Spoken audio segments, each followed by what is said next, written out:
My understanding surround the truth of things, and my truth is mixed up in me, and the truth of my descent is set. Hello folks, we're going to have a series of videos called Bible Study. Obviously, this is blasphemy and smartassery towards our other friends that have Bible study. And I'm going to continue to be a smartass because I'm going to have a prayer blessing before we read the Bible of corruption so that we can corrupt properly. By way of Father Ahriman, the liberator, mentor, and boundless, what guardian have you offered to me, O main you, as the hate of the wicked fulfill me? It is but Avan and Akatasha, through whose work I keep conflict and vexation on the infernal world.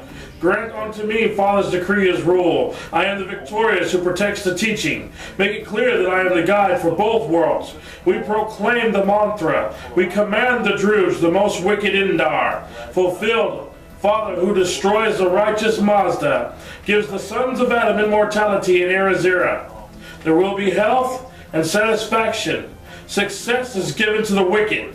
May visible dues and invisible dues and the 7 Archdevas come to this evocation. This domain is gratified. Grant us favor. Gratify the people whom the religion of Father Ahriman. We ask you, Father, bestow upon the present ruler, to all the community, to all those of the wicked religion, freedom and clarity. May the sons of Adam and their children live 1,000 years. Direct them to health, gratification, and defiance.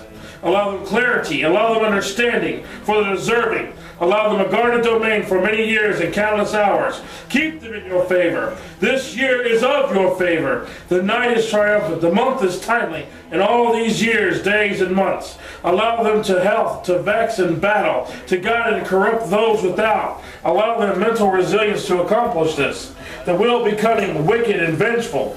It will be so. It will be propagate. It will be guided by the dues of the Archdevas. The will of the Father is the law of vengeance. The favor of Akatasha to the deeds done in the world for me and you. He who feeds the fulfilled makes Angra Father. That is our blessing prayer.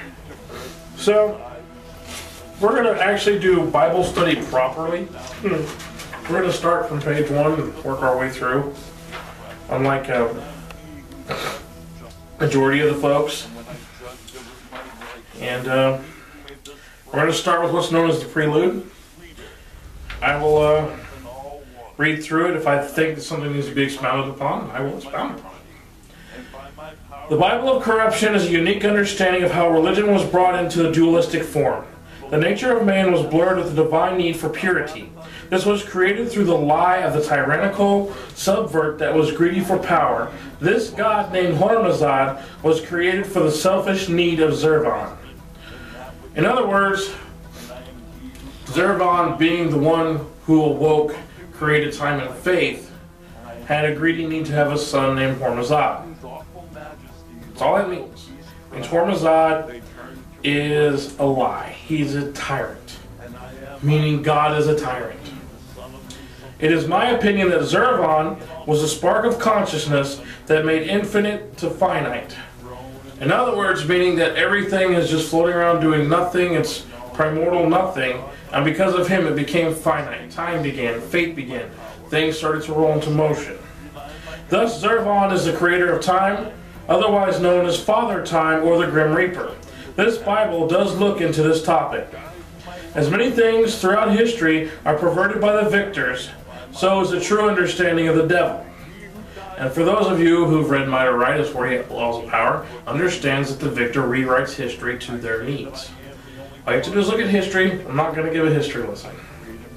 Rarely has the devil been given this opportunity to speak for himself. This, my friends, is now the time. The angelic beings and Hormazad are at war with the demonic beings at Ahriman. This Bible will give the understanding as to why and give the freedom to work and to give the knowledge to work with freedom away from the tyrannical God that is fattening you up for his consumption. In other words, the devil is trying to free you from God because the only thing God wants to do after you die is eat your soul, consume you. Heaven is the lake of fire. Hell is the dark, watery abyss of the earth's womb, and you must choose. You must choose good or evil. And now we'll move into the introduction. Who is Father Ahriman? I guess I have not made this very clear to the public. No, I haven't. Why, you ask? The reason is simple. To find Ahriman, you must study. Wikipedia is very limited with the amount of information it provides about Father Ahriman and his cohorts. I think this is because media doesn't want this information easily accessed. Reason being, it would expose how much of Catholicism was constructed by Zoroastrianism. Ahriman is the antithesis to Ahura Mazda. Both deities have the ability to create. Ahriman is a twin brother to Ahura Mazda and has similar abilities to affect reality. Ahura Mazda is order, blind faith, and obedience. In other words, both gods have as much power to create, meld, and make things the way they choose. The good God, or the Ahura Mazda, as most people see it, it's order, blind faith, and obedience. That's what it expects from you. It expects you to be order, blind faith, and obedience. You know, like a freaking Nazi, like a fascist. That's what he's looking for. Ahriman is chaos, questioning, and defiance. In other words, Ahura Mazda wishes to enslave you to his way to earn some life that is a sham. Ahriman wishes to free you from slavery and allow you to live life to its fullest. In other words, he's trying to break you away from God so you can live your life the way you want to, not the way some God tells you you have to. With that being said, I've been told that I am sugarcoating Ahriman. In a way, to the public eye, I am. So let's remove the veil and the sugarcoating. Are you prepared for this? Under menu, aka Father Ahriman, is an outright destructive force that plagues humanity with vexation, corruption, plague, doubt, flood, starvation, sin, war, domination, and etc. He is the antithesis. He is the embodiment of evil. Satan, take a step back. Daddy is here to play. As a vicar to Father Ahriman, I have had to do a balancing act, which I found through reading Rudolf Steiner's work about spiritual science.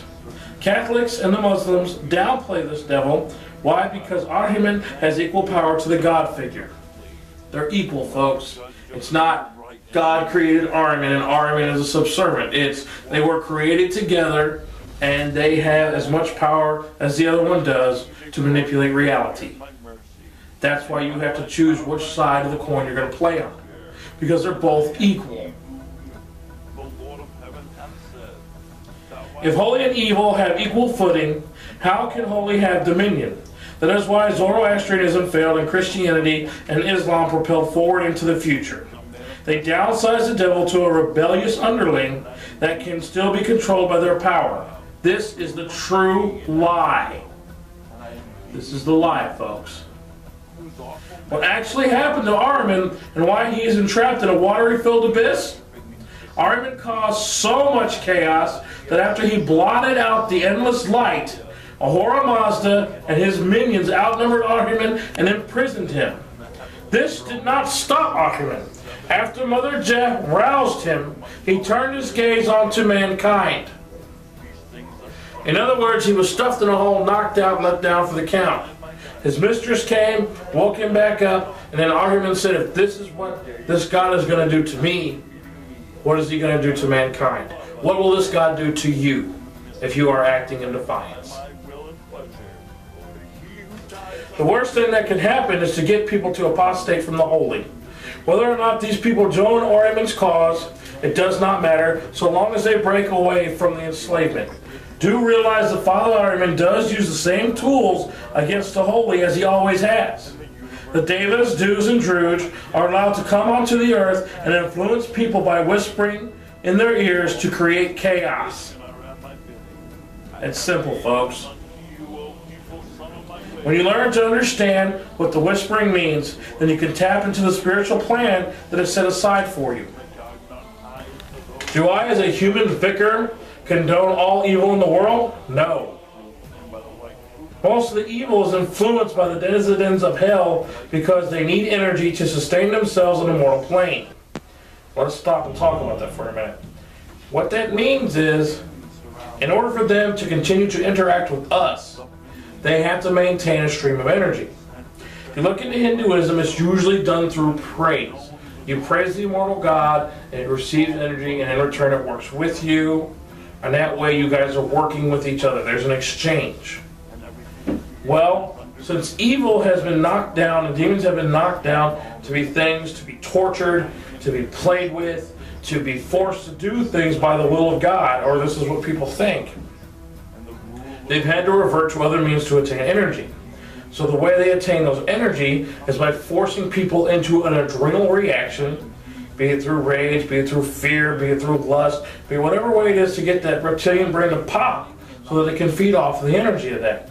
And the other piece that needs to be looked at is God, the Ahura Mazda, Yahweh, whatever, wants you to refrain, wants you to restrain, wants you not to indulge in your animal being. So the more you pent this up, the more you pent this up, the more you pent this up, is that much more energy it gets when it eats you after you die. So the demon wants you to release this pent-upness so it can have the energy and you continue to be free and further away from God. That's what that means. Alright, why would they influence murder, for example? To feed off the energy that comes from the adrenaline released from the act. Here's the question I ask you. If a person is influenced by said entity to such a monstrous act, you should question the stability of said person. The reason that these entities attack these unstable people is because these people are not religiously devout, are mostly religiously devout slaves to the holy, like I explained earlier. Let us examine this concept. If one constantly denies their animal nature, pressure builds to sate the issue. Breathing is obviously the most important list on the needs that go from here. Again, backing up what I was saying earlier. Without fulfilling these needs, psychological pressure builds, and at the point the brain will contort and need into something from a religious teaching, thus creating a heavy form of conflict into one's being. Most use alcohol to combat this pressure, then proceed to fulfill the need, then feel guilty and return to the religion to sate the guilt. Thus, the cycle continues. In other words, you sin, you feel guilty, you come back to the church, you pay the church, your sin is absolved, now you're free to do it ever again until it's time to sin again. And that's how it goes. Right. That finishes up this particular session. That leaves us at page 13 of the Bible of corruption. And there will be more videos that correlate with this. And obviously, we're doing Bible lessons so people can understand what it is we're doing. Since I'm constantly being told, being asked that they don't understand my religion, I'm going to explain it to you page by page. And feel free to ask any questions, comment, call me, whatever you need to do in order to understand what we're doing. Thank you very much. Move unto me and at my will, and I am he whose awful majesty the wild beast cried. They turned to me worshiping and kissing my feet. And I am Adies Shami, the son of Lucifer, verily and all merciful as assigned unto me names, and the heavenly throne